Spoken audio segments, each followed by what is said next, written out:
Okay. Hello, everyone. Thank you for joining. I am Shesmin, your MC for today.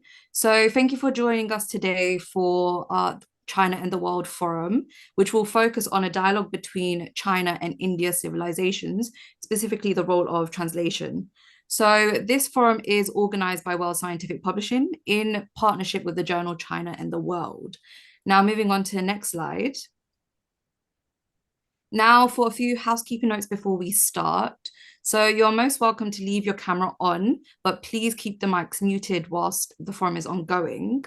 There will be a Q&A session after the talk, so please feel free to post your questions to both the special guest and co-moderators in the chat at any time.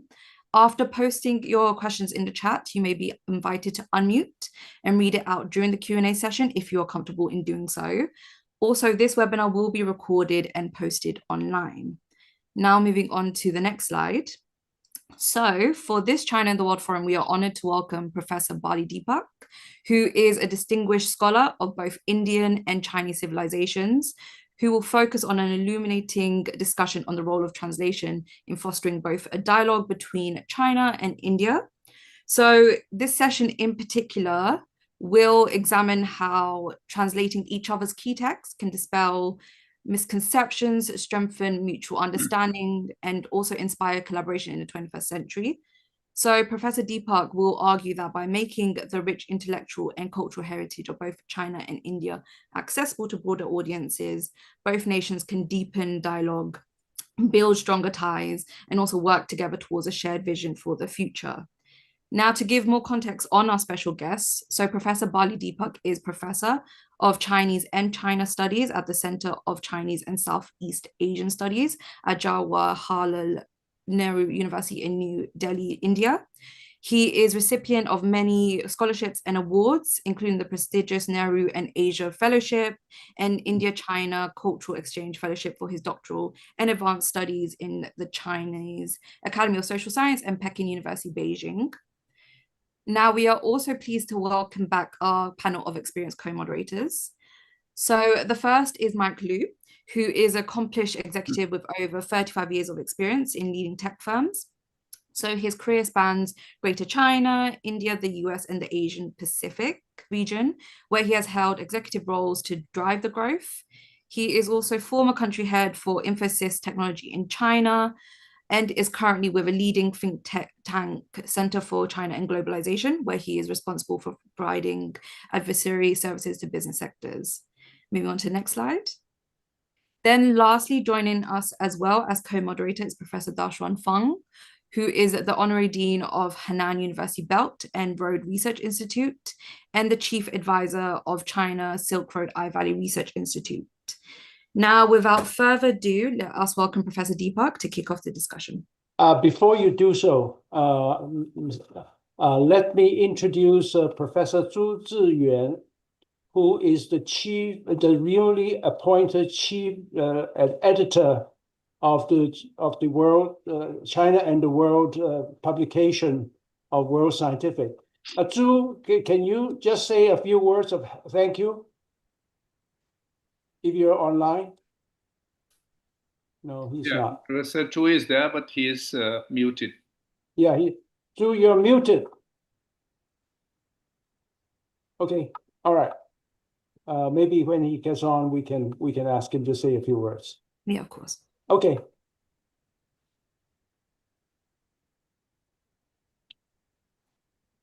Go ahead. Yeah, thank you, Shizmin, Professor Liu, Professor Fang, and Professor Zhu. All friends, is always nice to interact with you people and maybe enhance my wisdom a bit every time I interact with you people. And it's wonderful to see Professor Fang so spirited, and so indulged in all these academic activities. Such a pleasure to be with him and in his company. Today this is just, I would say, the 10 to 50%, 15% of the work, what I do as a researcher or a sinologist and in India. And the topic is again brainchild of Professor Fang, even though he's aware of the kind of work I have been doing. I thank you for suggesting this topic. And I also congratulate my friend, Professor Tu, for taking over the editorship of China and the World Journal. So this lecture or talk is part of that program. Now, coming to my first slide, I don't know why it's not going further.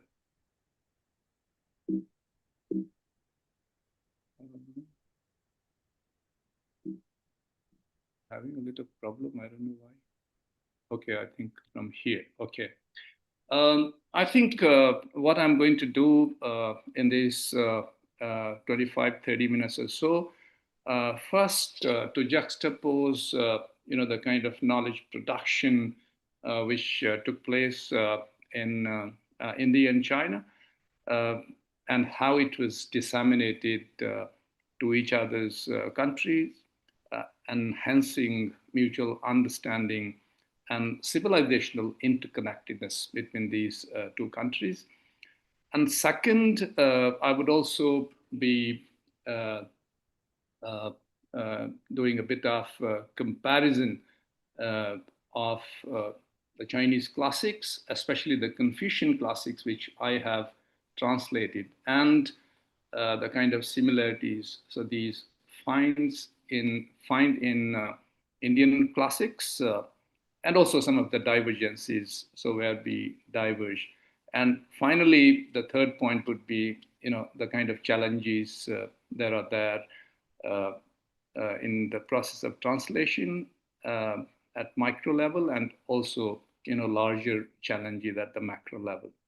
So now the first, as far as Indian scene is concerned, so we have also a huge repository of I would say primarily oral tradition to start with, and then later on it started to be converted as textual tradition. But China from the very beginning was very strong in textual tradition. So we have Mahabharata, or the so-called two epics. In fact, we have the Vedas, so which is primarily the essence of Indian civilization, and many things in these epics or Puranas and Manusmriti or even Kautilya's Arthashastra. So they are, I would say, rooted in these knowledge systems of India, and as such, so they formulate, the repository of Indian knowledge production. And if you see, the Vedas, which goes almost, 1,000, the Mahabharata, 4th century BC, Ramayana, 3rd century BC, and Puranas, 4th to 5th century BC. And this is also the time when the 100 schools of thought, so they were being formulated in China, and later on the Manusmriti and Kautilya's Arthashastra. And we find mention of China in all these classics. So this is very interesting, thing to note, even though I have not read these classics in its entirety, but the abridged versions or a few sections which was relevant to my research, so I have gone through these.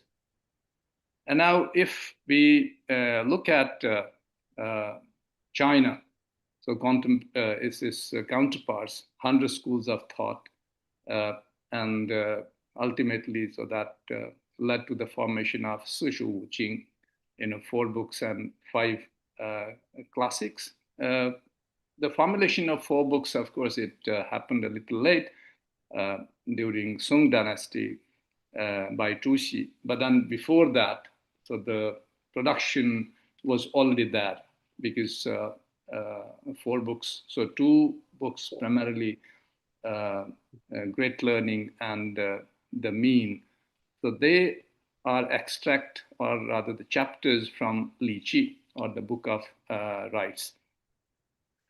And then we have historical prose. So China produced great historians like Sima Qian, like Panku, and wrote records of a historian or grand historian, and Han Annals, or history of Han, and you know various dynastic histories in the China.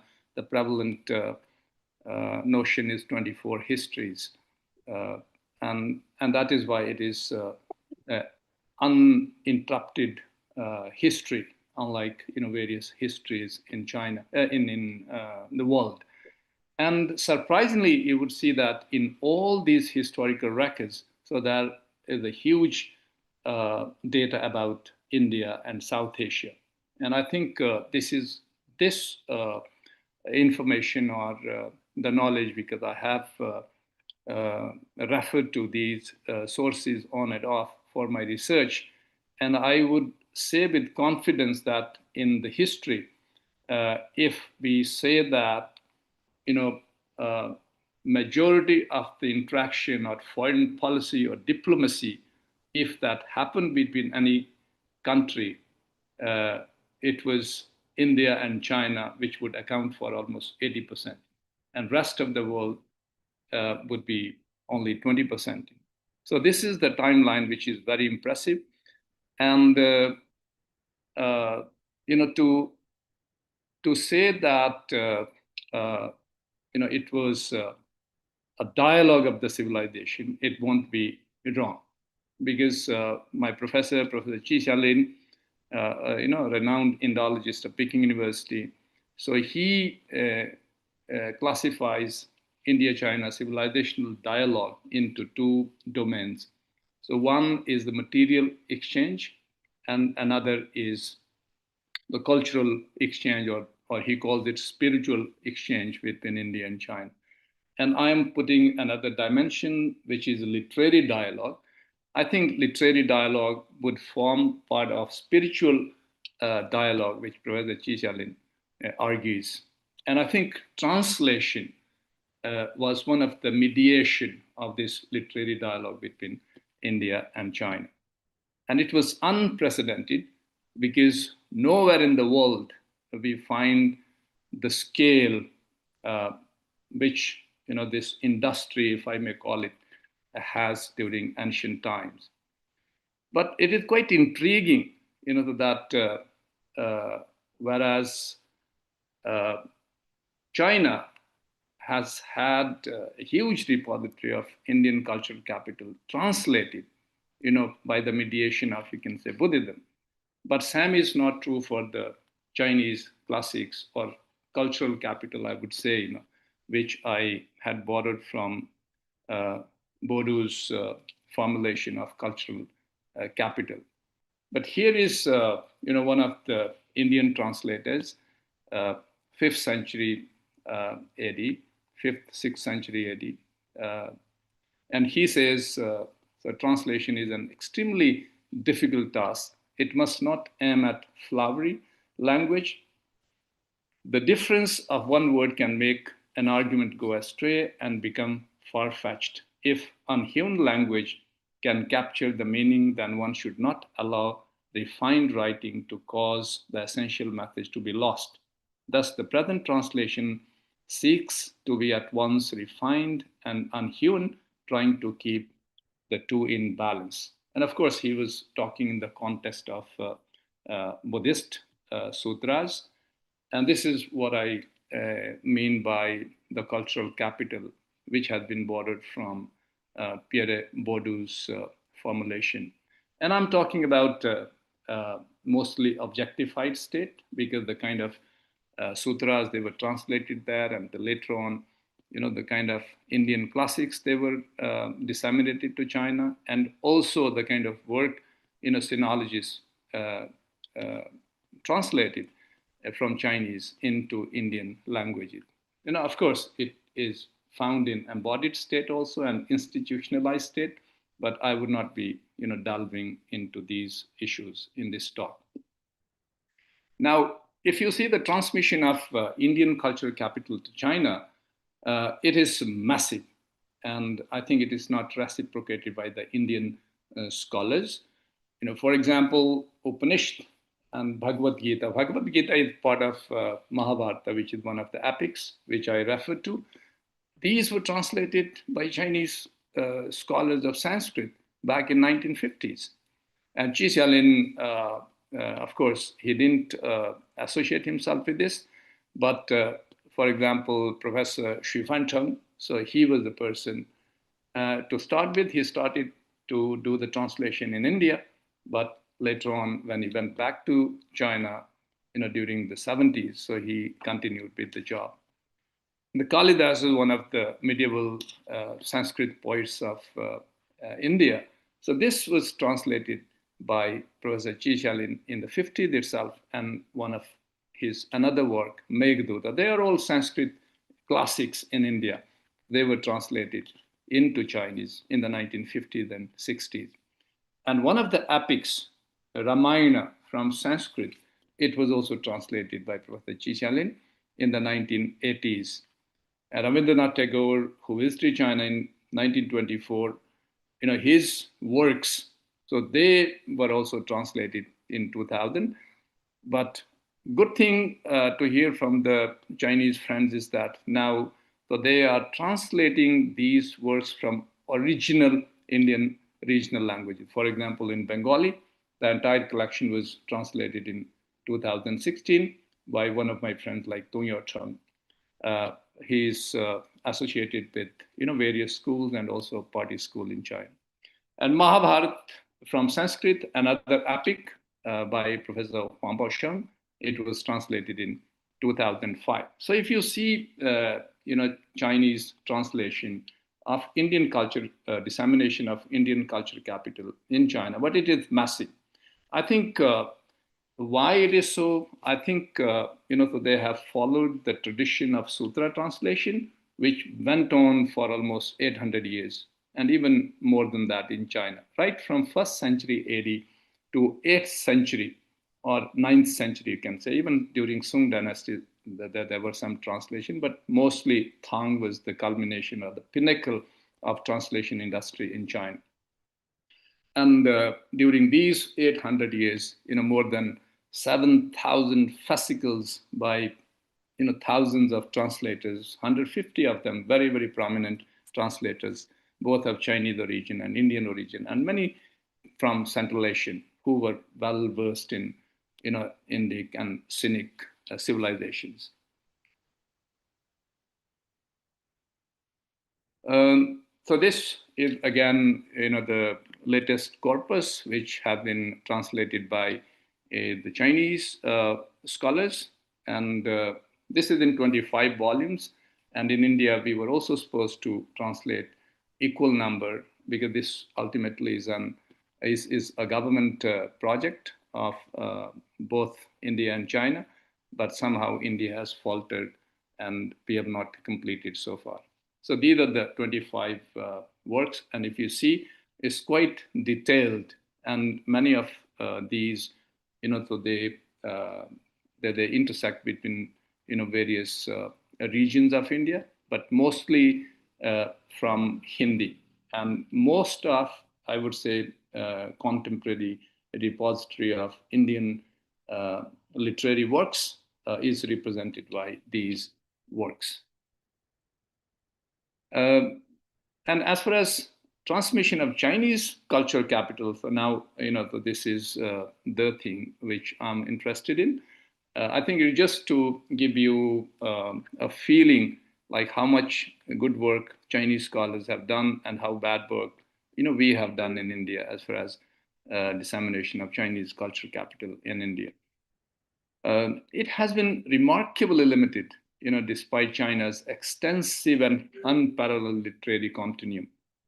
As I said that, you can say remote antiquity, if we start from, you can say,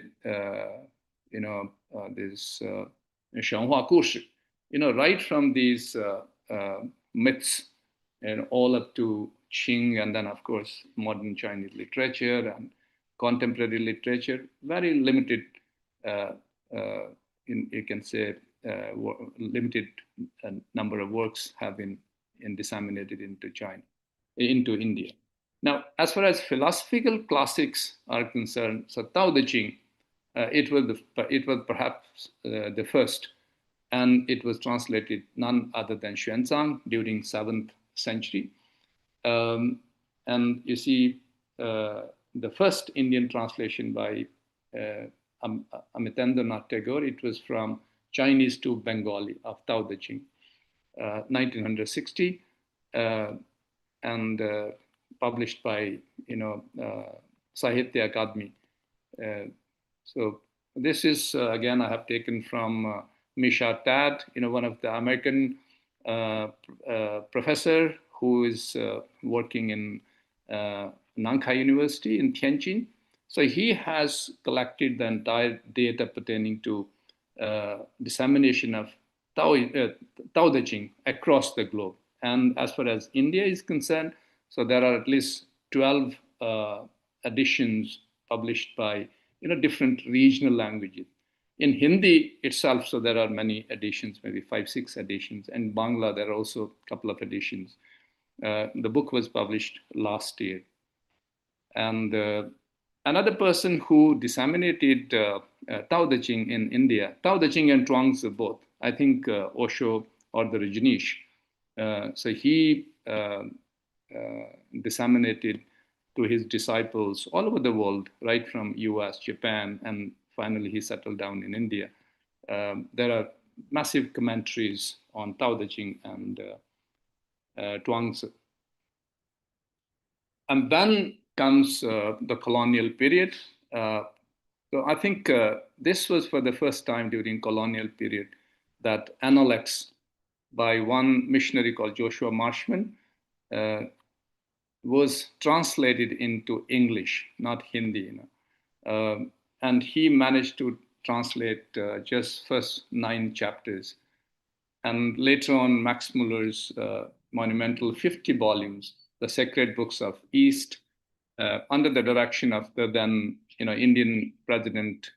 He was philosopher Radhakrishnan, and he had visited China also in 1954.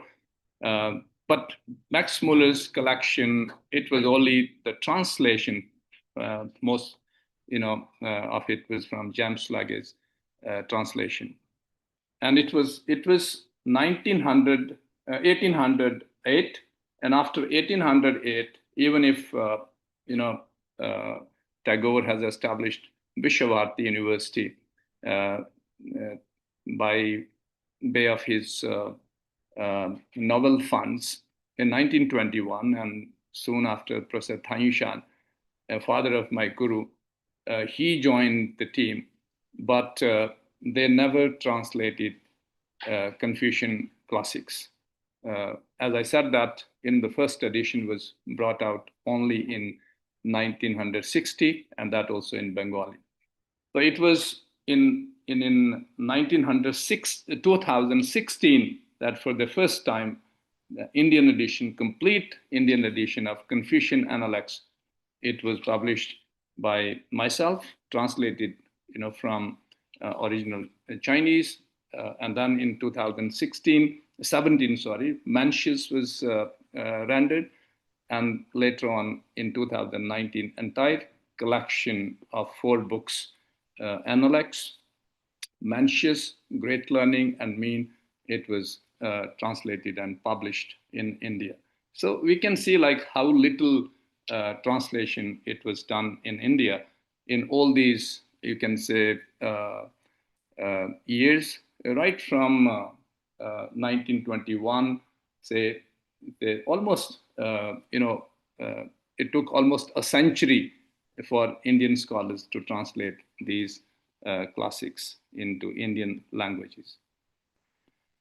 So this is, you can say, an evaluation of my translation by one of the professors in China, in Peking University. He says, it is an easy read with excellent fluency in Hindi, which is plain and simple, devoid of any artificiality and obscurity. The text is as elegant as Sanskrit, carrying intense cultural charm. It is rich in content, true to the essence of the Analects, which is like a cultural treasure, heavy with culturally rich vocabulary. The Hindi translation has matched the essence of the original work. Surprisingly, the translator has done well and handled Chinese concept skillfully. I don't know whether he was trying to please me but I think he was true what he was reading in my translation. Now, I think I will juxtapose, some of the concepts of the 4 books with Indian classics. The first on governance. I think governance is one of the most important things as far as the classics are concerned. So states that a ruler must provide enough food, enough arms, and must have the confidence of the people. So this is basically, so Zukung 1, Zheng, Ziyue, and Confucius said, Zu Shi, Zu Ping, Zu Xin, Zhi. And Mencius, he is also talking about the people are the most important element in the state. The spirits of the land and grain are the next. The sovereign is the lightest. Min Wei Gui, so Shi Ji Ce Zhi, Jun Wei Qing. And if we see the kind of governance which is reflected in Indian classics, so Shanti Parva of Mahabharata, it talks about Raj Dharma, the duty of the kings, emphasize protection, justice, acting as a father of the people, a sentiment echoing Mencius. An Arthashastra of Kautilya, while pragmatic, it states the king's duty is to bring happiness in the world and the next for his subjects. Now, if we see the self-cultivation, this is another recurring theme in all the classics. In fact, recently I finished the translation. It's a bilingual translation of Ta Xue and Zhongyong. And this time, Zhongyong, so they have included 12 more chapters from Li Qi. So essentially, Li Qi has also been now translated into Hindi. So it says about self-cultivation, great learning outlines the path the ancients who wish to illustrate illustrious virtue throughout the kingdom first ordered well their own states, wishing to order well their states. They first regulate their families, wishing to regulate their family. They first cultivate their persons. So self-cultivation, wishing to cultivate their persons. They first rectify their hearts. So this is, quite important essence of Ta Xue. And Zhu Xi says that, before reading all these 4 books, Ta Xue should be given priority. So Ta Xue first, the great learning, it should be that first. Self-cultivation is fundamentally social. Governing a country without rights, so this is Li, cultivation as a metaphor, is like trying to plow a field without a plow. So this is Li Qi, Li Yun chapter. And strikingly, I have found, similar, you can say, connotation in Indian classics. For example, Yoga Sutra, Patanjali, it's a dedicated treatise on self-cultivation, and which is quite similar, to the Chinese connotation of self-cultivation, also to some extent governance, because for governance, self-cultivation is also equally important. And Bhagavad Gita elaborates on disciplining the mind. For him who has conquered the mind is the best of friends. But for one who has failed to do so, his mind will remain the greatest enemy. The ultimate reality, Brahman as stated in the Upanishad, there is a Chanda Yoga Upanishad, is a Tat Tavam Asi, thou art that, And then, of course, Kautilya, he talks about Arth, Dharam, Kam. Artha is economy, and Dharam is, of course, the Chinese equivalent, I would say, it is Tao. And Tao in different forms, having different connotations. Maybe Laos is Tao. And also like the Dharma of the kings, especially the Chakravarti kings, or the sage kings, I would say, what Confucius and other spring and autumn scholars or philosophers, so they have talked about. And karma, of course, it is with the action. And moksha, here it is slightly different. I think I'll talk about it, which is salvation, which is very, very different, from the Chinese, philosophical connotations. Bhagavad Gita, of course, is a self-cultivation, is also compared to plowing the land, the way Li Chi says. So it is almost very, very similar. And filial piety is again the recurring theme in all the classics. Xiao is the foundational virtue. It is the analects which says, and the relationship between human and nature. I think this should be analects, so I think this is my mistake. The concept of 天人合一, the unity of heaven and humanity, it is also a recurring theme in Chinese four books. Even five classics, it is central. The doctrine of mean emphasizes following nature's pattern. What heaven has conferred is called the nature, and accordance with this nature is called the path of duty. And if you see the Indian classics, respect for parents, in fact, parents have been treated as God. So Matri Deva Bhav, Pitri Deva Bhav. Dev is God. So they have been treated as gods. Father is God. Is the primary duty. And another text, Manusmriti, and epics like Ramayana. So they also time and again talks about filial piety. And I think this filial piety, if you see, in Buddhism, it wasn't there before. And once it was disseminated to China, the kind of influence Confucian filial piety had on Buddhism, it was tremendous. So much so that the Buddhists in China, so they concocted their own sutras. Xiaojing is one of the sutras, so they have sutras on filial piety and various other, you can say, stories in the form of like Chuanqi and Pianwen. So they veer around filial piety. The Vedas, Upanishads, see the natural world as permeated with divinity and interconnected through Brahman. The Puranas also, replete with stories of gods in natural forms, river, mountain, animals, fostering reverence. I think so. This concept of Indian classics and Chinese classics resonates very, very nicely.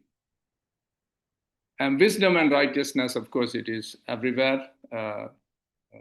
Rightness or justice is acting appropriately because it is the right thing to do, not for profit. Analects says the superior man is conversant with righteousness, the small man is conversant with profit. And there are many, like these. And if you see Indian classics, so you will again find the resonance that dharma encompasses righteousness, duty, and law. Acting according to one's dharma is the essence of righteous action, as argued by Krishna to Arjuna in Bhagavad Gita. Wisdom or jnana or pragya is the key to discerning and adhering to dharma. It is the direct realization of the self and the unity with Brahman. I think this is slightly different, which is the ultimate goal of Indian, philosophical thought, that everything, whether it is duty, whether it is filial piety, and whether it is self-cultivation, so on and so forth, the ultimate aim is salvation, which is not there in Chinese classics. And actions, of course, when efforts come before rewards, it's the reward more readily gained. This is also Li Qi, Xian Lao Er Hao Lu, Pu Yi Yi Lu Hu. And if you see the Indian notion, also you have the right to perform your duty, but not to the fruits of your actions. do your work without attachment to the result. This is one of the most famous sayings of Gita from Mahabharata in Indian, one of the Indian epics. And strikingly, the world view is also very, very similar. When the great way prevails, the world is shared by all under heaven becomes one family. 大道之行也，天下为公，天下为一家. This is again from Li Ji, Li Yun. And in India, we also have this Vasudeva Kutumbakam, the world is, one family, world is family. This is from Upanishad. And some people also, attribute it to Rig Veda, which again is associated with this Maharanyak Upanishad. So this was, kind of convergences. But if you see the essence of the Chinese and Indian classics, if I put all these convergences into these bullet points, which I think I may be wrong. I mean, it could be subject to debate. At individual level, I think both India and China, so they emphasize self-cultivation. And family level is to maintain order, which is very, very clearly written in Tashui.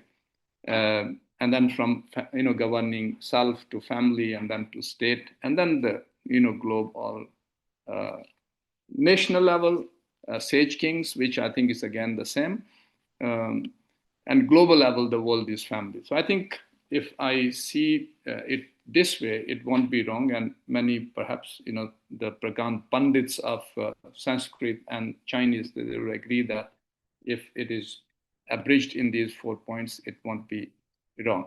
Now, the divergence in India, the fundamental divergence lies in ultimate metaphysical context. The Chinese philosophy, particularly Confucianism, is fundamentally, I would say, anthropocentric and sociocentric. Its gaze is firmly on creating a harmonious, ethical, and stable society within this world where we are living.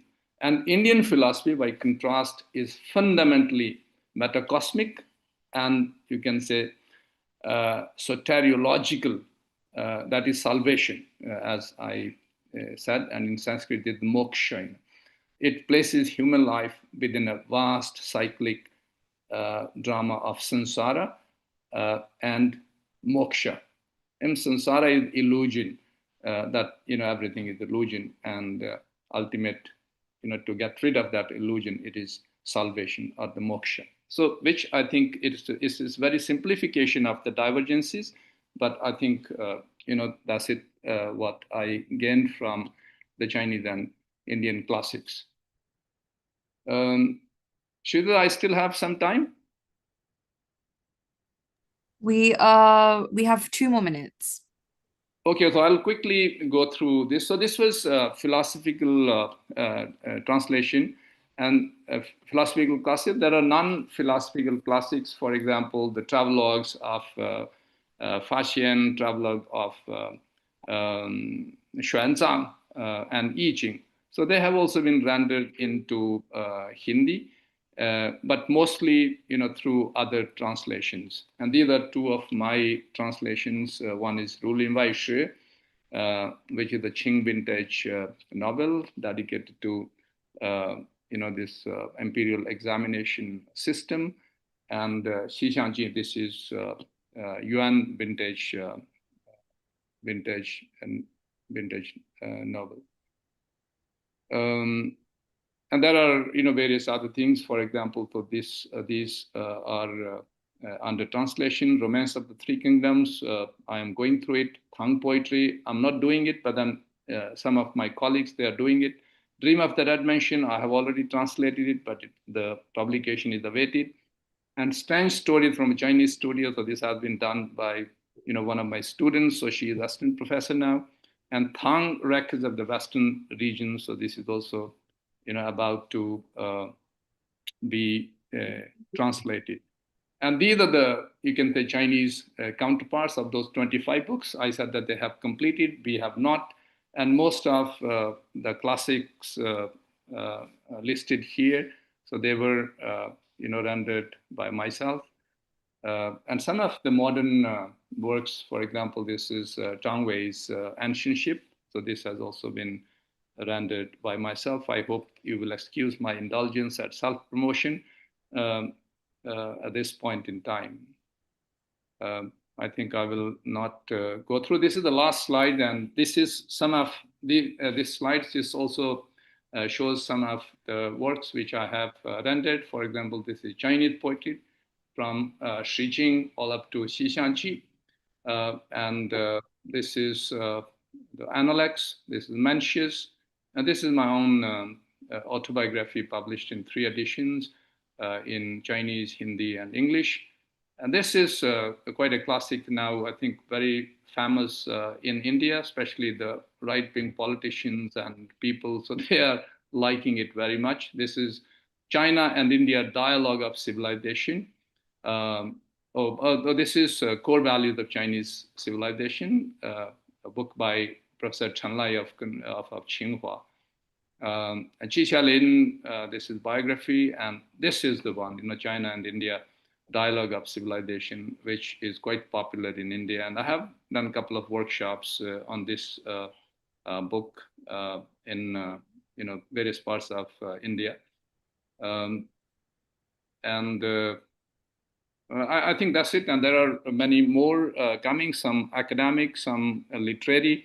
So 2 of my translations, one on Dunhuang art and one on Buddhism by Professor Sun Changwu. So it is 佛教文化交流与交融. It's a quite important work, quite bulky work, running into 500-600 pages. So they are about to be published very soon. So with these words, I thank you for your attention, and I would be happy to take questions if there are any. Thank you. Thank you very much, Bali. This is infinitely more than I have expected from your talk today. This is truly monumental discussion of the value of translation of 2 civilizations. Both civilizations are deep and long history. Let's see, is Dennis Kratz still there? Is Dennis, are you still there?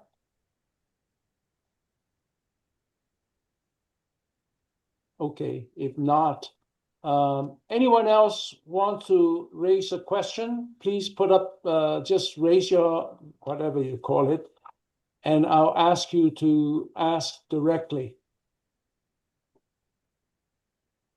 Well, let me ask the first question then as the moderator. You have given me an understanding of the amount of literature that exists in China, which I do know some, and I know almost nothing about India's vast literature.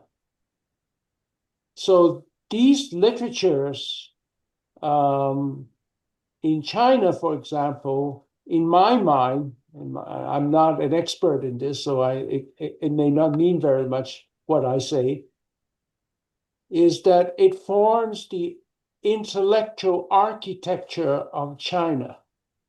For example, whenever Chinese just speaking to each other, it is so often we drop 成语 into our idioms, into our conversation.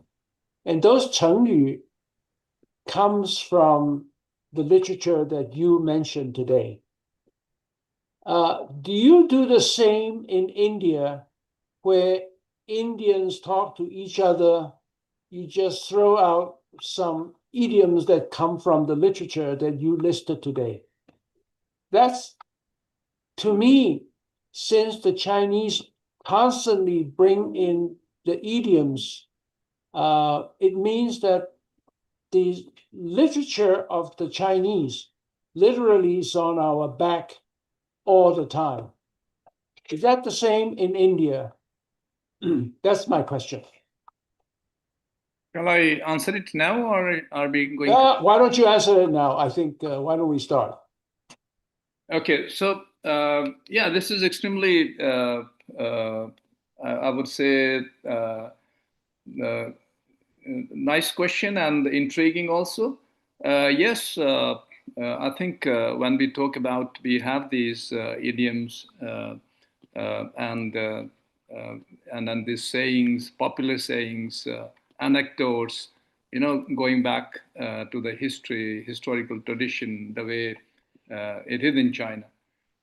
It is pretty much the same. I think the kind of repository we have in India and also in China, it is massive. But interesting fact is this, that many of these idioms, Indian idioms, so they could be found in Chinese language.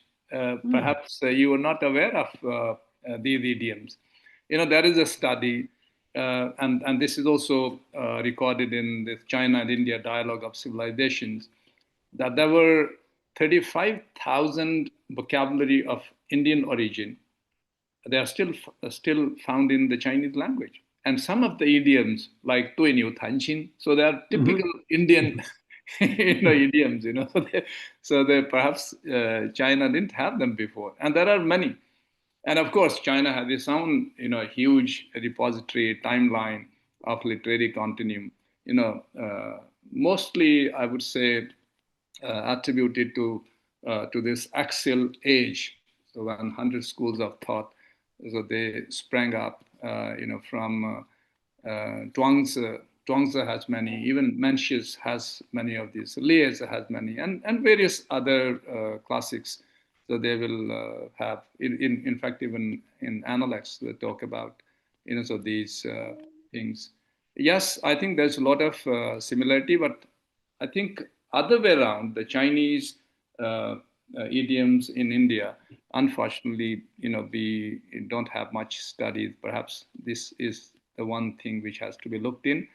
And this is also primarily because we don't find many translations of Chinese, literary heritage. So which has an impressive timeline, and many of the contents of Chinese literary pieces. So they have Indian content. So it is quite interesting to know it.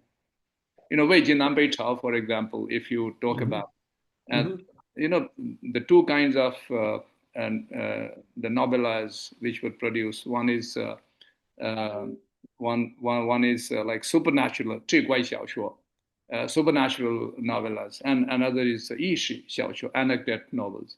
They are full with Indian content and these kind of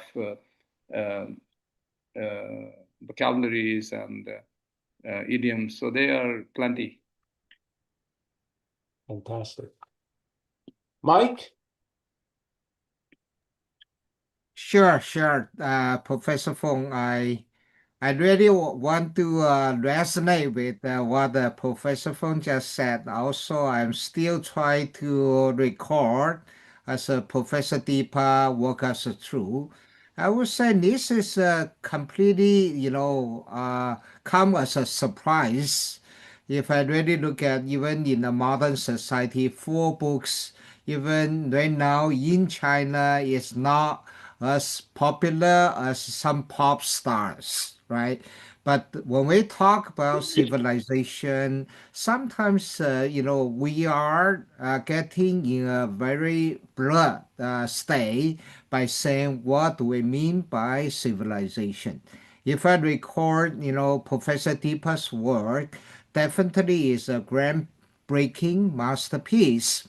If I look at even for Chinese, this classical four books, there are a few guys have been translated into English, but the Professor Deepa is the one who bridge a gap between this 2.4 billion population, right? I would say that's amazing work.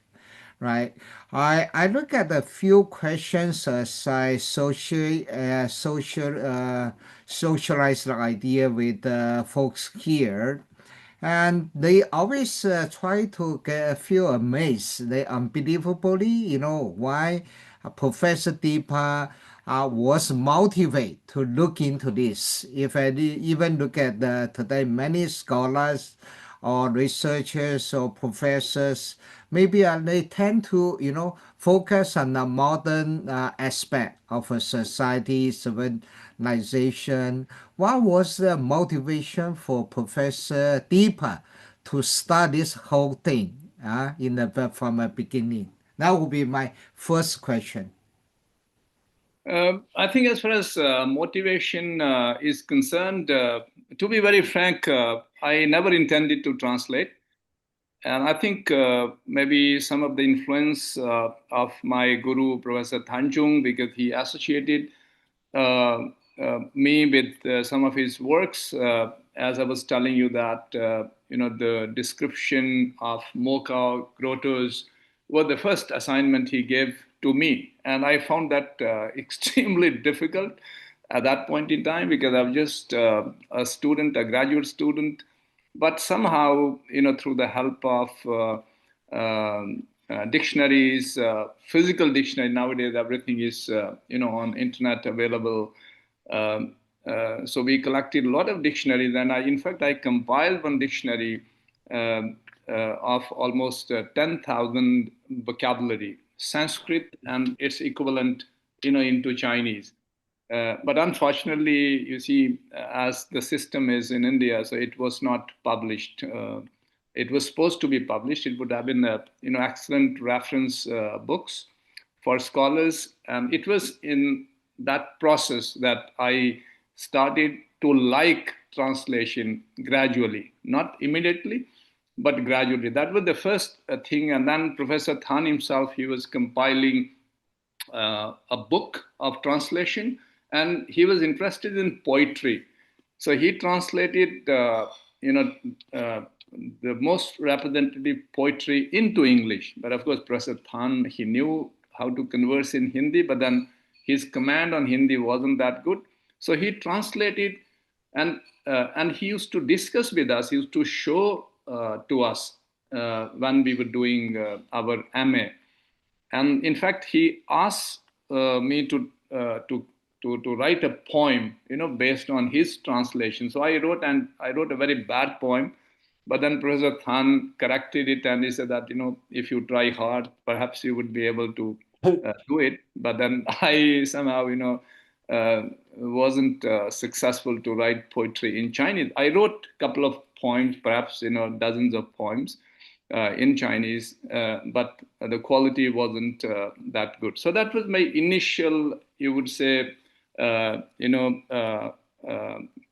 association with translation, or my destiny with translation. And then, and of course, I started teaching, and then gradually I started to do translation to poetry.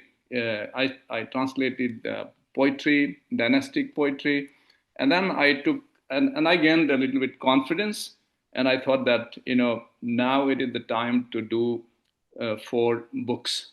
I never intended to do 4 books, but to start with Analects, definitely, because I knew that Marshman, he just did 9 chapters in 1808, 9. So at least a century later, I should do a full translation of Analects. So I finished, and then I gained more confidence, and then I picked up Mencius, and this is how. But it took me long years, almost 14 years. But after that, I liked doing classical Chinese translation, and that's how I ended up doing, other works from Yuan, from Ming, and from Qing dynasties.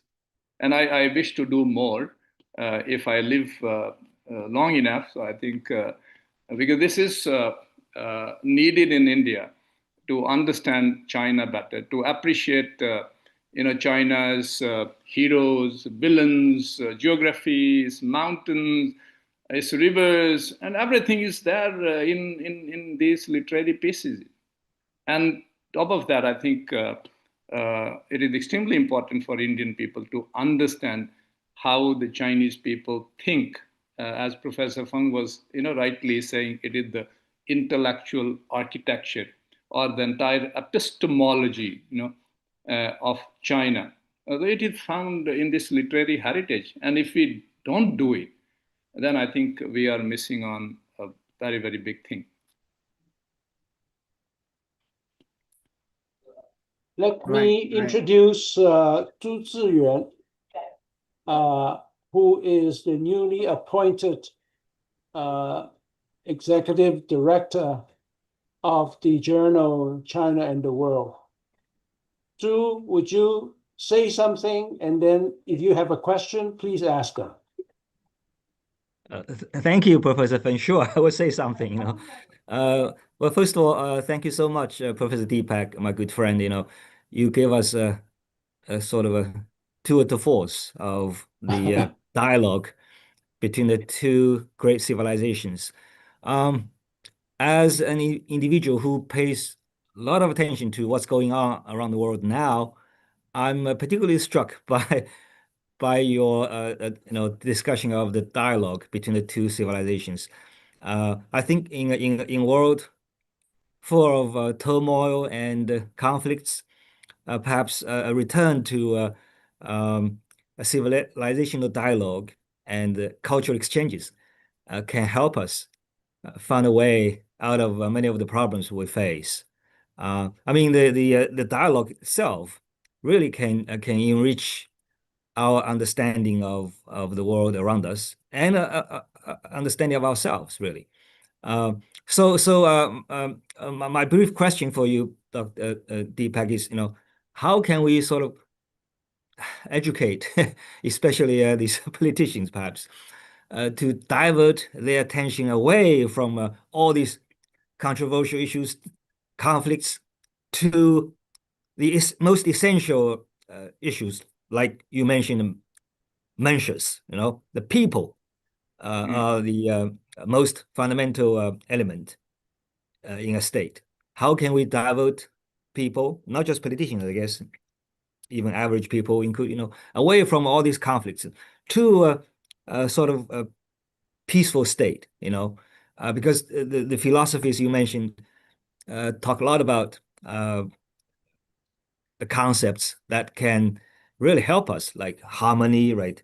Nature, human beings and nature, so that's my question. But I want to respond to Dr. Feng's uh, introduction very briefly.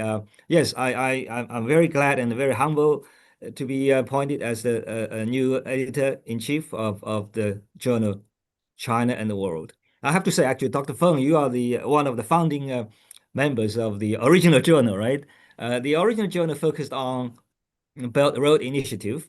So now we sort of expanded the scope, and now the journal is operating under the a new title called China and the World. So and of course, Professor Deepak is a editor of the journal. So we thank you very much. And those in the audience who are interested in submitting an article, please do so.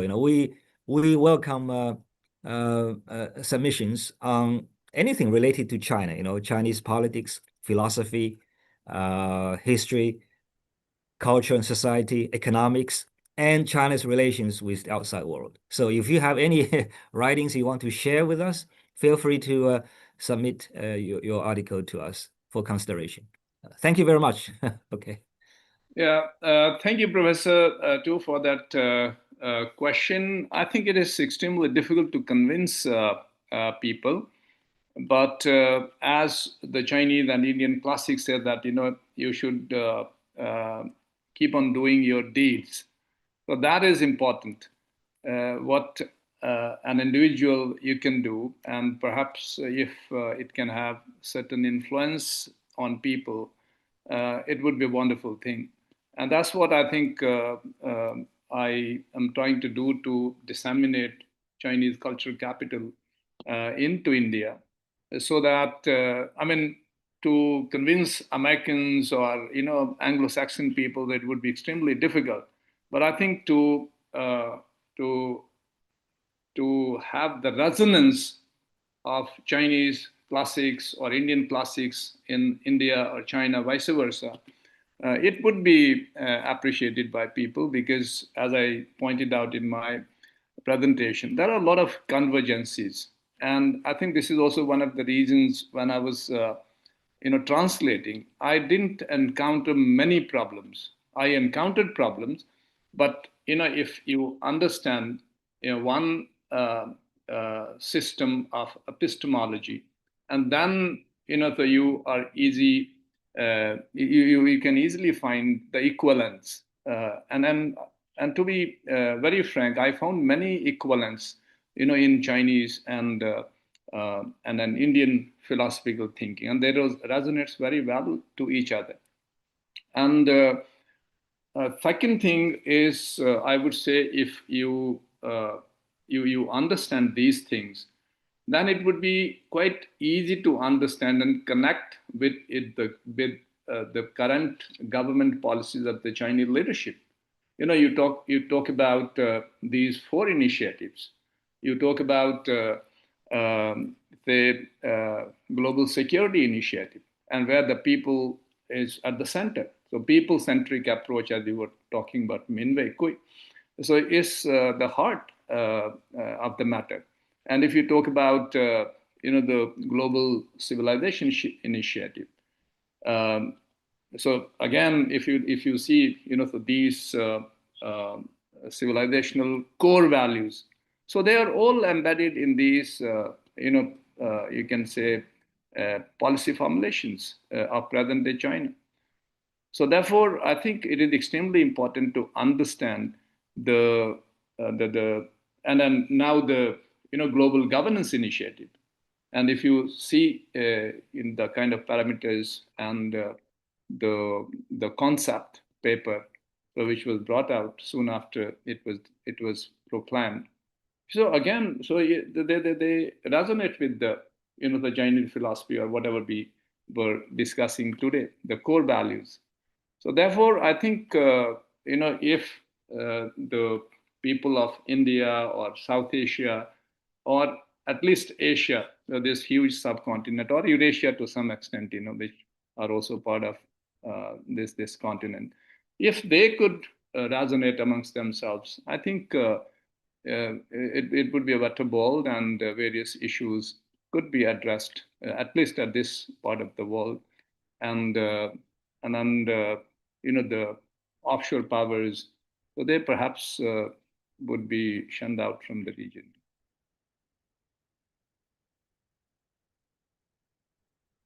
Yeah, Professor Fong, to you. Yeah. Yes, I'm here. Thank you very much. Dennis, I'd like to ask Dennis Kratz, my good friend. Are you still online? I'm online. Would you like to ask your usual profound question? Oh, thank you for the pressure, Professor Fong. Yes, as I've been listening, two thoughts occurred. One question to Deepak is, in your translation, remember, I'm going to paraphrase and misappropriate Heisenberg. We're not translating the text itself, but the text subjected to our interpretation of it.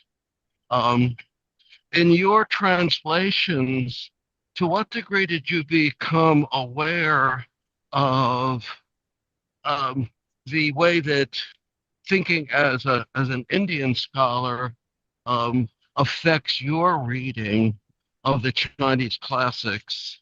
And can we use such insights into a deeper understanding of each other's cultures?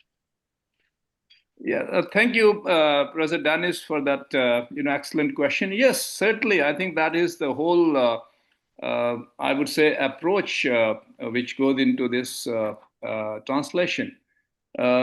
one, of course, you appreciate the Chinese culture, and secondly, more than that, once you compare, it with the Indian classics, then, as I said, that it resonates well with the Indian classics. Though there are certain divergences, but I think divergences are only in the context of metaphysics and then salvation. These are the two things I can just find in the terms of divergences. So rest, everything, it resonates well, right from self-cultivation to the global governance. It is the same thing. Surprisingly, it's the same thing. So which I was myself surprised that how come it can be so uh, identical in approaches. So therefore, I think so. My understanding of Chinese classics through translation, I can say it with guarantee that is certainly going to be better than the Western scholar, translating the same classics. Because here, the thinking or epistemology which we're talking about, it resonates. And in the Western system, I'm sure it doesn't. It doesn't. I'm sorry to say that, but then I think it doesn't. Therefore, I think if we wanted to develop, uh, you know, uh, a paradigm of China studies in India, you ought to look at China through Chinese sources. Unfortunately, we are not doing that in India. Most of the China scholars or sinologists in India, they still rely on the Western sources or the secondary sources. And that is how we have not been able to formulate, a very well China policy, I would say. Ultimately, these efforts, these smaller efforts of translation, they should be translating into better formulation of the policy, and that is how what Professor Mike Leo was talking about. How do you understand better? And I think India and China, since we have this millennia of interconnectedness, it has not been explored well. I would say that in India, like people like me, there are very few who are interested in translating Chinese classics. Very, very few people. I would say that I perhaps am the endangered species in India. Only one, and not many other many people. Perhaps some of my students, those who are here and they are assistant professors now at various universities. I can see Prashant is there and Sevang is there. One is joined from Central University of Gujarat and one is from Varanasi. I hope these people, so they take up my job of rendering some of the classics, because it is huge, and you require thousands of people. It is almost replicating this sutra translation, what China undertook for 800 years, right? But I think if we undertake at least for 10 years, I think I would also be happy. Or 15 years, 20 years, it would be very, very satisfactory and happy. Thank you, Professor Dennis. I would just like to say I'm in awe of your work and this effort. It would be a great boon to world culture if translators from the West, from India, and from China could meet together to come to a mutual understanding of each other's core texts. Yeah, I agree. I totally agree. Would be a wonderful thing. The next person who has just raised her hand is my good friend Mei Ling. Mei Ling, could you unmute yourself and give a talk, give a question? Yes. Hi, everyone. I am really delighted to be part of this discussion. Also, just briefly introduce yourself, who you are. Okay, I am Lin Thong. I'm Singaporean. I've been in the Silicon Valley for 4 decades. I'm the co-founder of the People-Centered Internet with Vint Cerf, one of the fathers of the Internet. More recently, I am the UN AI for Good Impact Steering Committee Vice Chair. And I'm bringing AI into discussion only because of the translation aspect. So some of you may not be aware that AI Singapore has created something called Project Sea Lion, Southeast Asian Languages in One Network. And the Singapore government has actually invested quite a lot in how to do AI-enabled translation. And it seems a wonderful opportunity for Singapore to actually play a role in facilitating this India-China dialogue of translations of each other's classics. I was really shocked to hear that some of the Chinese classics have only just been translated by Professor Deepak. And so instead of sort of only doing it the old fashioned way, perhaps we could work together to apply AI to make the first translations and have the intellectual component of adjusting the translations to be more true um, as the human input and not have the sort of the rote level translation. Let that be done by a machine. So that's my suggestion. I think this is very important work, and direct dialogue between Indians and Chinese is so important. Thank you.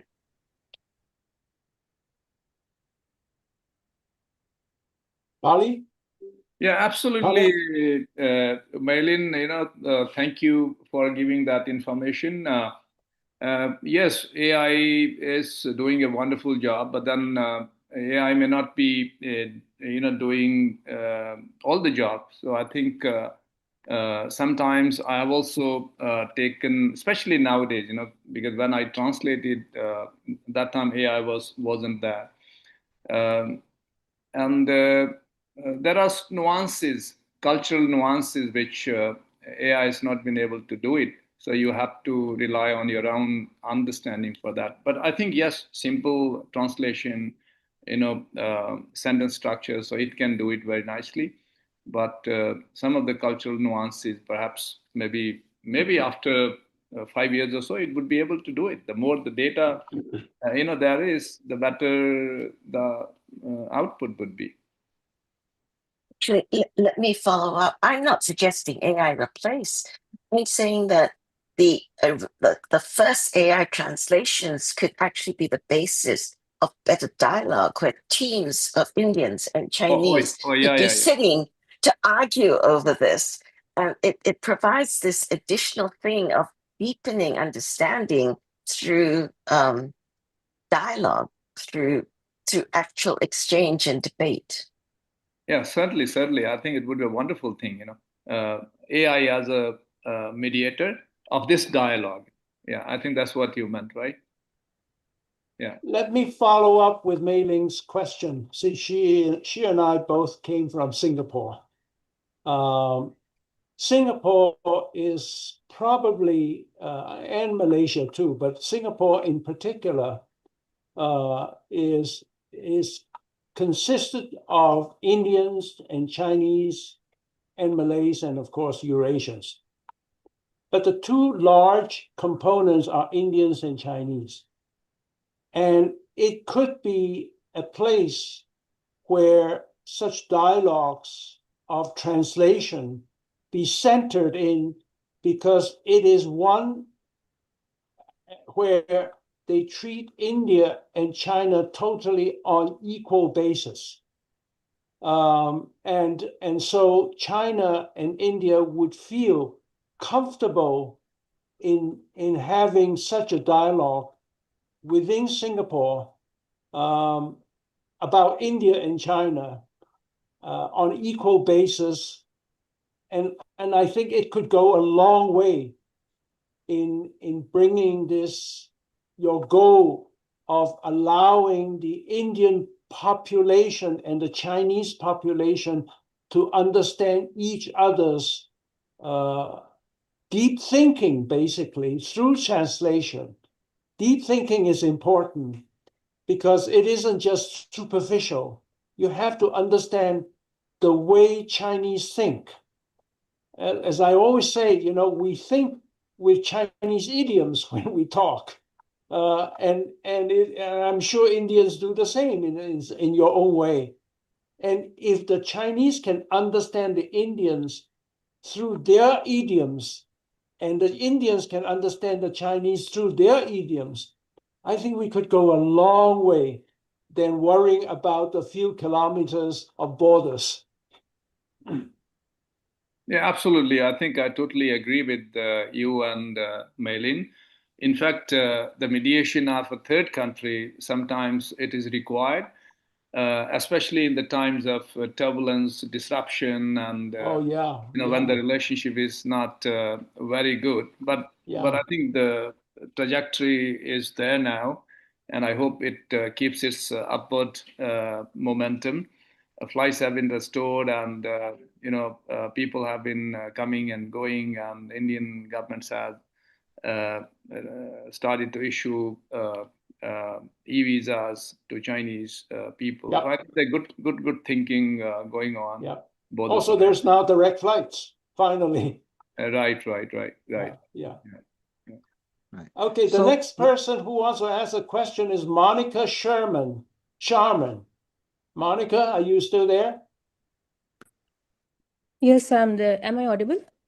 Okay, go ahead. Ask your question. Okay, thank you for Can this. you show your face also? It will be actually difficult because of the conditions. But Oh, okay. All right. Okay. Okay. Okay, this is Monica Sharma from the University of Delhi. I thank Professor Deepak especially for this in-depth discussion on this important topic. That has been particularly enlightening. So my question for today is for Professor Deepak is: do the cultural exchange between these two civilization giants have been immense, as can be inferred from your presentation? Somehow the transfer of cultural capital from China to India hasn't been commensurate with that done by the Chinese people. Now, what could be the possible reasons for this? Is it because, as you mentioned, the focus of their societies have been different, one being anthropocentric and the other being soteriological? Or what other reasons can be behind this imbalance in the production of translation works with respect to each other, according to you? Furthermore, uh, what can be the factors for the catch up in the momentum from the Indian side we can see now? And don't you think this variance of focus in their societies would also have affected the quality of translation one way or the other? Thank you. Well, thank you, Monica, for bringing this up. I think there was a slide, perhaps I failed to show that. After that list of my works, there was one slide where more challenges and reasons were listed out. But anyway, good that you brought it out. Oh, there are many reasons, For example, first reason I would say that India is a late entrant in China studies. So if you see Europe, America, so there's a huge history behind it.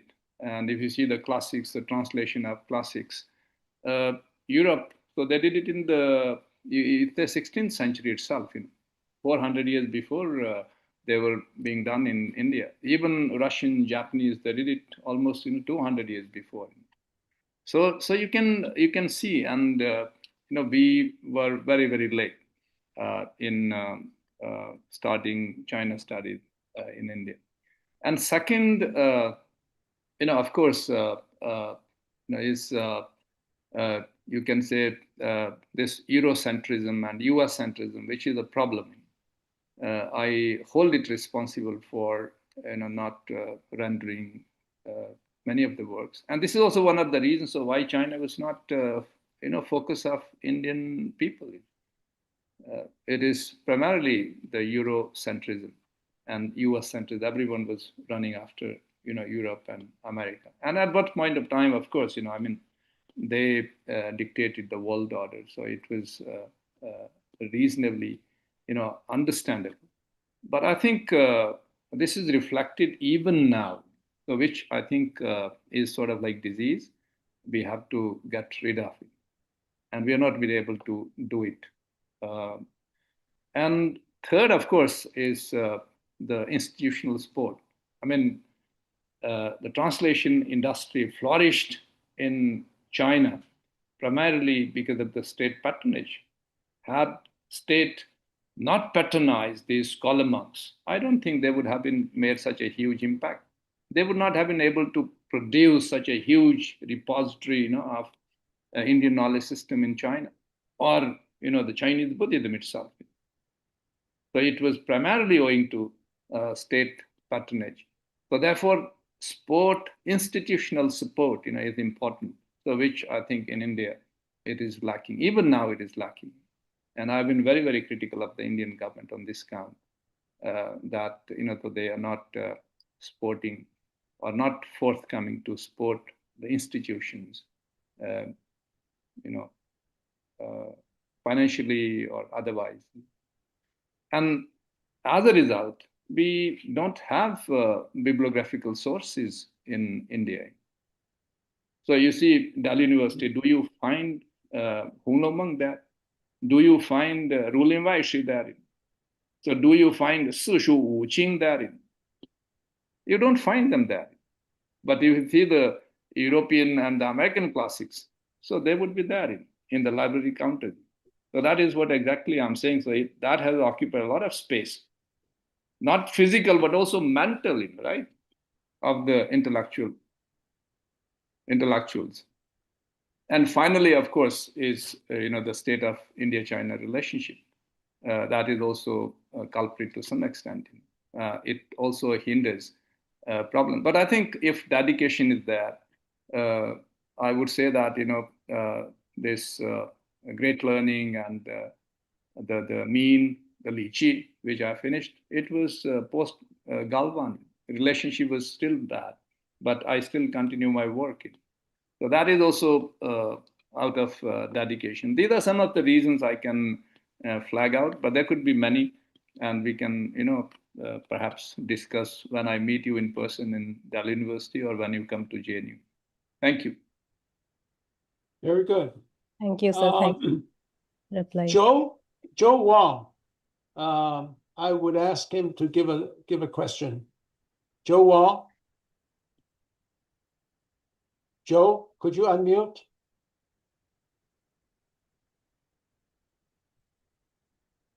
Oh, yes. Okay. Okay. Can you hear me? Yes, go ahead.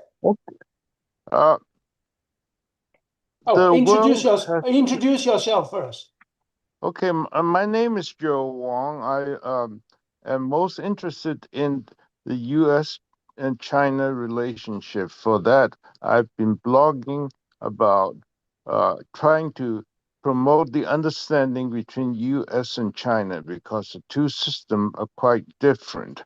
And one of the big things is that they don't understand each other's culture, and the U.S. is trying to promote its own culture on China, which is the entirely wrong things to do. So, in my opinion, and in my blog, I've been trying to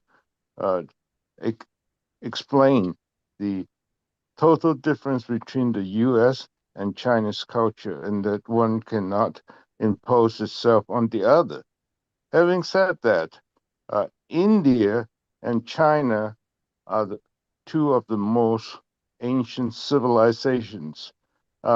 In becoming a multipolar world, how would India philosophy and culture fit into the Chinese and the United States dynamics?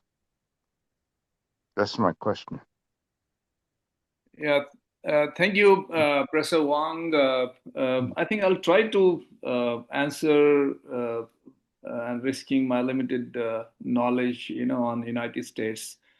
I think if you read, United States recent national security strategy, so it is clear that United States has given up ideological contestation with China, which is a very good thing. I think it has realized that perhaps it cannot afford to do that. Otherwise, if you see the previous national security strategy documents, even of Biden and preceded by Trump himself. So it was primarily ideologically. So implying that it has retrenched and it has taken a backseat. But I think as far as India and China is concerned, so as I see that India consider itself as one of the poles, of multipolarity and one of the aspiring or ascending middle powers. It doesn't consider itself a great power, which it is not. It's an ascending power. But I think as far as this intellectual capital or philosophical understanding between China and India is concerned, I think we can work together, and many of the things, so they are similar, and they would be easy to understand, perhaps, provided that so they are given to the Indian public, because the Indian public really, so they are not aware about Chinese philosophy, their thinking, and at least to talk about the present day policy formulation of the government. So therefore, if the Indian people or public or intelligentsia, so they get to know about, they would be immediately finding a link, between the core values of civilization and what the Chinese policies are at this point in time. Thank you. Well, another friend I think might be interesting to ask a question. His name is Prashant Kuse. Prashant, are you still there?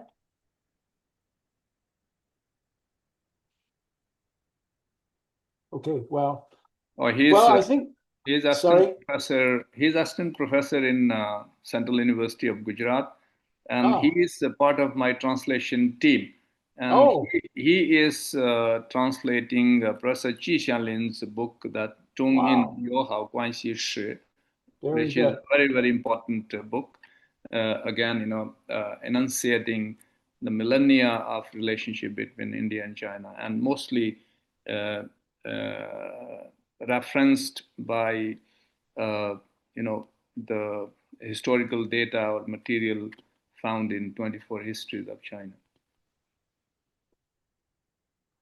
Just off the top of my head, one of the things you discussed today, Bali, was governance, and you specifically said that in the literature of both sides, there are similar concepts of governance.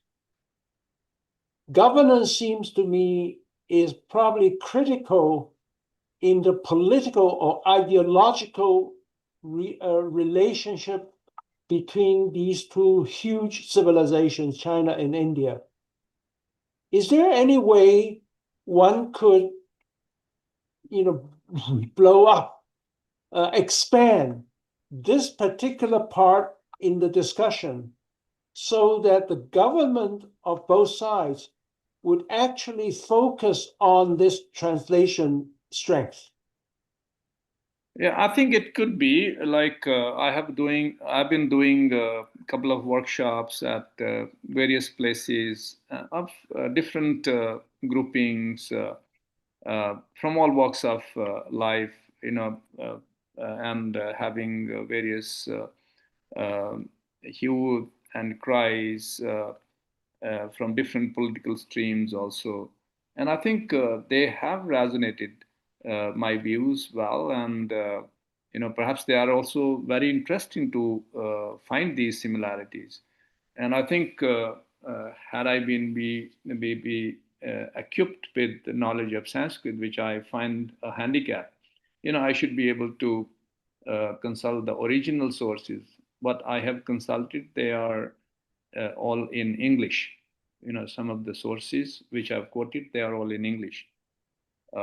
Yes, I think it could be expanded further, and perhaps with collaboration with also some of the Chinese scholars, those who are interested, and also the scholars, those who are well versed, in these Indian classics. because I'm an, you can say, what do you call, a fringe element as far as these classics are concerned, right? Because my training is not in Indian classics. Uh, so and neither in Chinese classics, because only thing happened that I have translated them, and that is why I'm trying to find the connect between both, primarily through my English readings as far as the Indian classics are concerned. So it would be very, very interesting, to expound further the theme of governance alone. And perhaps in future discussions of this nature, we can zero in on the topic of governance and specifically talk about the similarity of governance principle of both India and China. Yeah, absolutely. I think it would be a great discussion. In fact, maybe we can rope in some of the Chinese scholars, those who Yep, have looked into absolutely.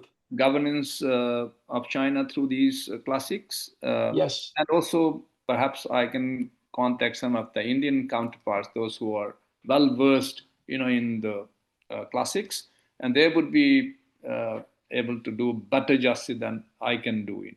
Maybe I can bridge the gaps between both of them in one way. But I think definitely if we have a team, it would be better. Well, for sure, as Professor Zhu, our friend, our mutual friend Zhu Ziyuan, he is a world-renowned geopolitical expert, and perhaps he can also bring in his perspective about the importance of discussion of cross civilizations geopolitics. Right, right. Yeah, would be valuable. Okay. Oh, here's another, someone raised a hand, is Harshit Singh. Harshit Singh?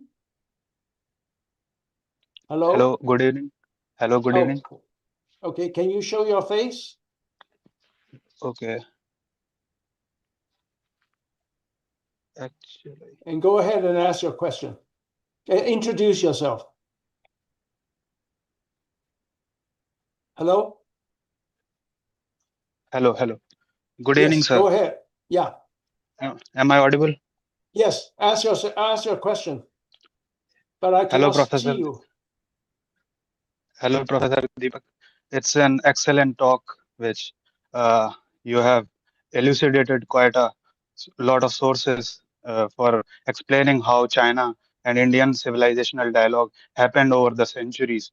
So, sir, my question is on my basic understanding. Philosophy is the DNA of a civilization. Whatever extract of a knowledge happen, it happens to the philosophy of particular civilization. So both these civilizations are quite old. So they have extracted quite a valuable knowledge from each of their knowledge systems. So as you have mentioned in your lecture here, that Chinese civilization is quite anthropocentric and Indian civilization is soteriological. But these divergences also provides an opportunity that each of these civilizations can learn from each other. If Chinese civilizations extractual knowledge can be used in Indian sense, and Indian civilizational knowledge can be used in Chinese sense, then it can quite help each other, and it also affects the modern way of life, how these civilizations conduct each other in present day. So, would you dwell a little on both of these topics, that how India and China can learn from each other from this civilizational dialogue? Thank you. Oh, this is a very good question. I think it will require another hour of discussion. And I think I'll refer you to that book which I translated.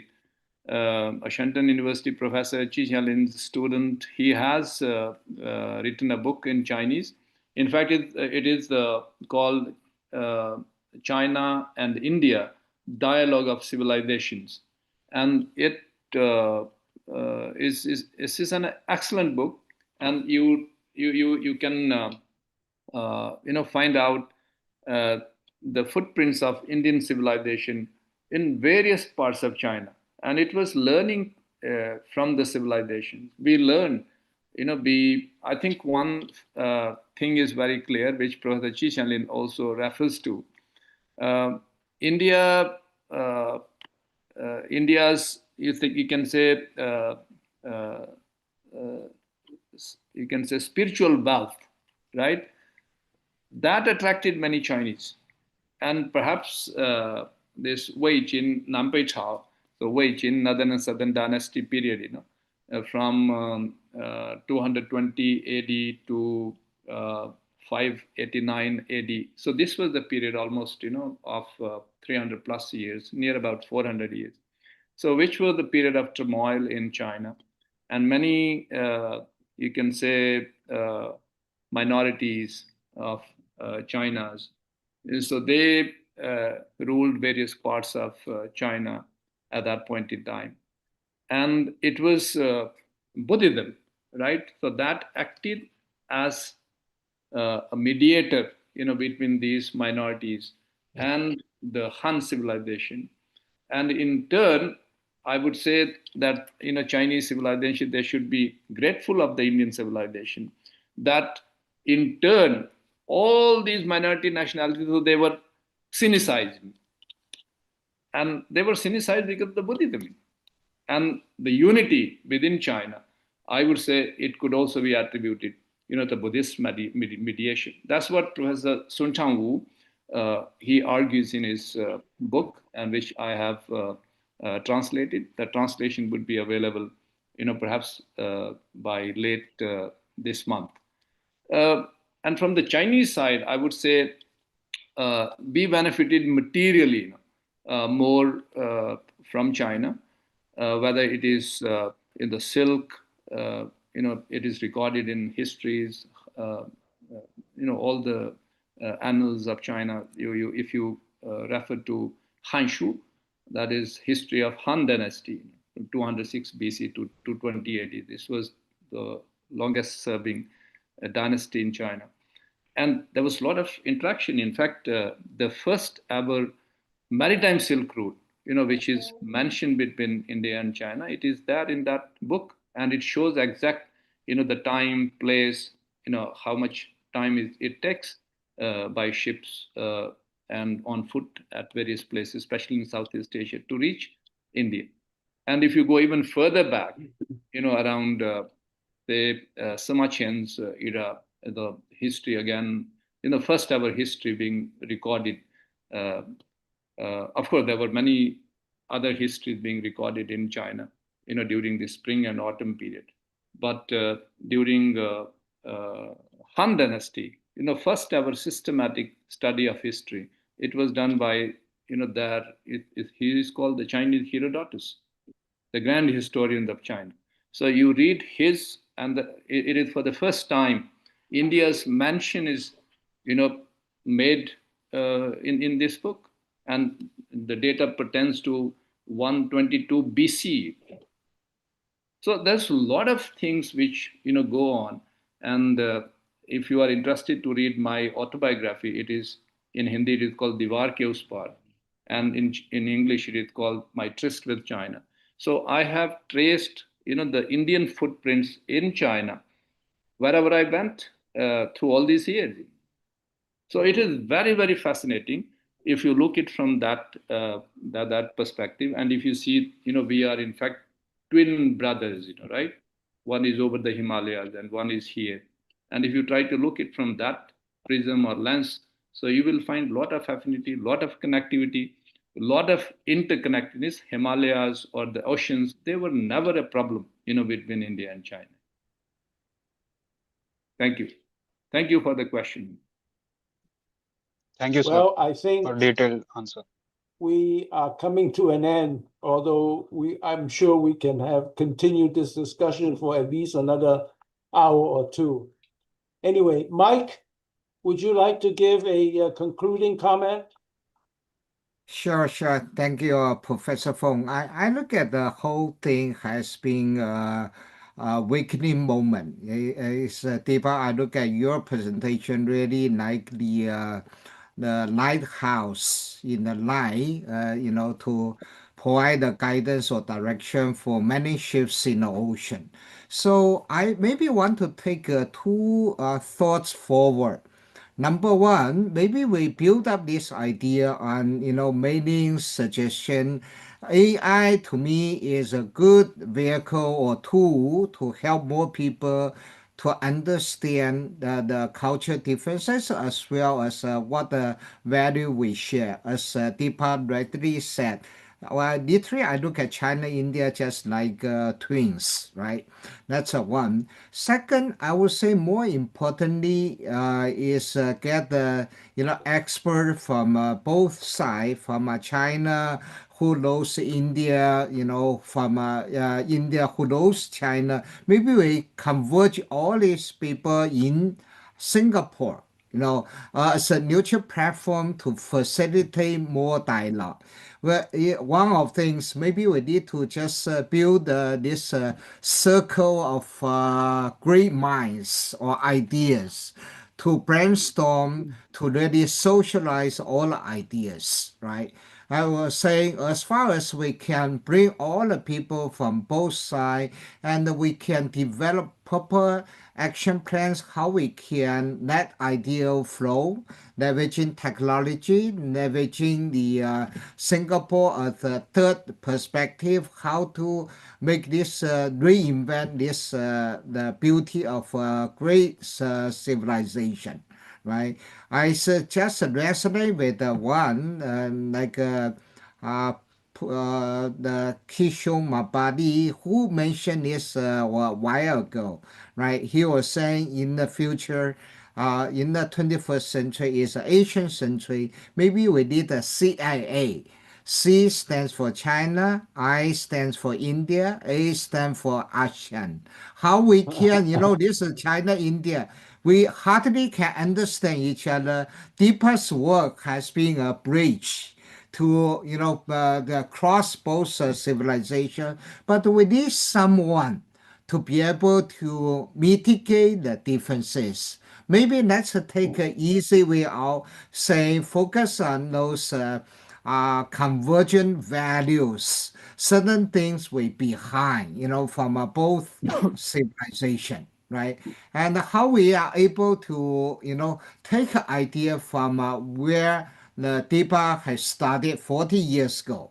Then we can at least make it much stronger with more people jump into this ship, or maybe get a more business sectors if we can get a sponsorship to have this as a regular routine forum to that idea keep flowing. That will be wonderful.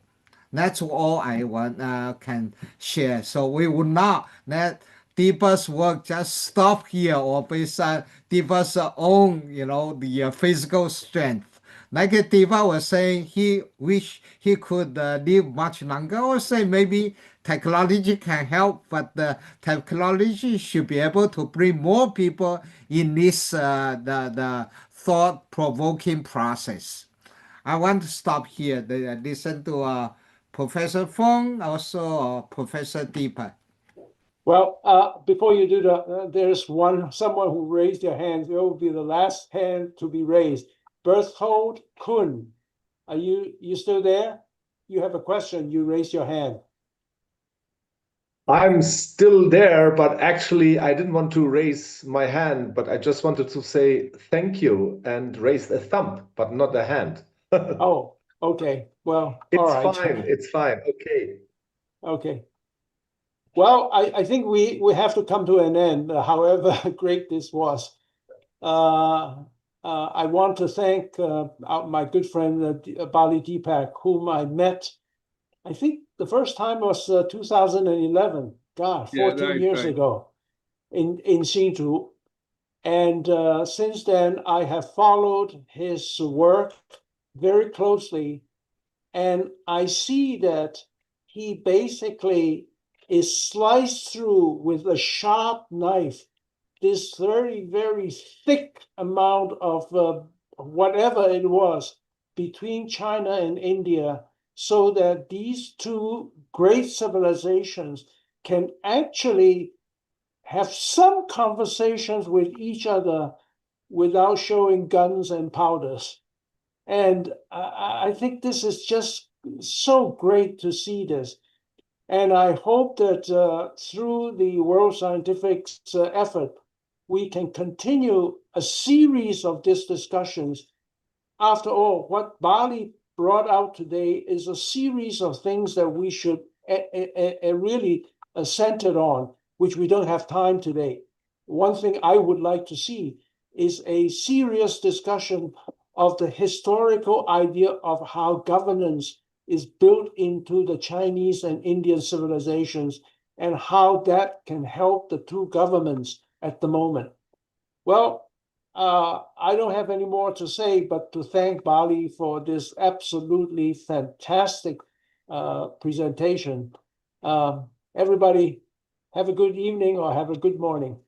Bye-bye.